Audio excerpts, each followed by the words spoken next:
Welcome to another episode of On the Rise with Sayyida Dhanak Hashmi. And today we are here at the Prime Minister Office National Security Division to meet Dr. Moeed Yusaf, the National Security Advisor of Pakistan. Sir, thank you so much for your time. I know you're very busy, but thanks a lot for giving this time. First of all, I would like to congratulate you for the approval of this first ever national security policy of Pakistan. I would like to know from you that when the government is going to launch it, I heard that it's on 14th.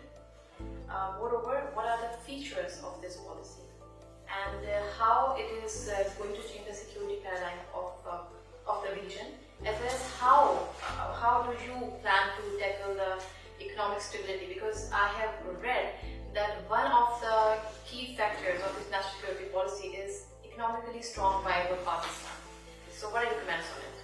Thank you, first of all. The very first thing is, I think it's a bit unfair to congratulate you. There's a number of people who were involved in this. Our whole division, the National Security Division, led this process with the entire government. We're also former National Security Advisors, former secretaries. So this is honestly a whole of government effort. Be that as it may, yes, I think it is an achievement. Not for me or the office only, but for Pakistan. Because we were lacking an umbrella document that gave a direction, that gave a definition to this huge concept of national security. And it's been a matter of intense debate in our country for years and years. So this national security policy is not going to be a sectoral policy. It's not going to get into the nuts and bolts. This tells you the direction of national security for the country. And there, the purpose of national security, as we define it, is to address the vulnerability of the most disempowered citizens of the country. So, safety, security, dignity and prosperity of the most vulnerable citizens. Economic security is the core of this national security policy.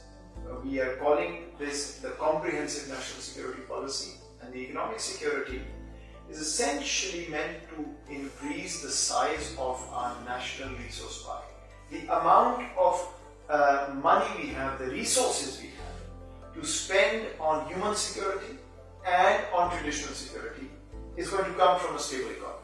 So that's why economic security is at the core. And then you've got to redistribute the economic pie to human security and to traditional security. That's sort of the approach. Apart from this, we're talking about national cohesion as a critical element. And there, the moniker that the policy puts out is unity in diversity. We are a proud Islamic republic. Our constitution gives us our ideology, but we are also, in addition, one of the most diverse countries on the planet. And so, cherishing our diversity is absolutely crucial for national cohesion.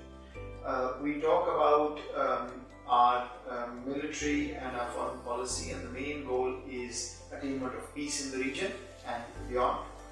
We talk about the geo-economic paradigm, which is a shift from a geostrategic paradigm, but I want to clarify that when we talk about geoeconomics, it doesn't mean that you've given up on geostrategy or geopolitics. This is all part of the same whole. It's just a re-emphasis on one part, and connectivity is a central pillar of geoeconomics. So going forward, when we talk to the world, when we interact with the world, of course it's going to be strategy, realpolitik, geopolitics, all is there. But economic diplomacy is going to become increasingly important. Then, when you talk about human security, the number one issue we flag is population stabilization and management. We talk about climate and water. Then we talk about health and security. We talk about food security and gender mainstreaming. These are the 5 areas in human security. So it's a wholesome policy. I would just urge people not to think of this policy as a nuts and bolts strategy. This is even higher than sectoral policies. In fact, all sectors in their policies will start linking up to the vision of the national security policy. And finally, please don't try to compare the policy goals with the reality. Policies give you future directions. What happened 5 years ago or 5 days ago is not what the policy is talking about. It's telling you where Pakistan is intending to and has committed to going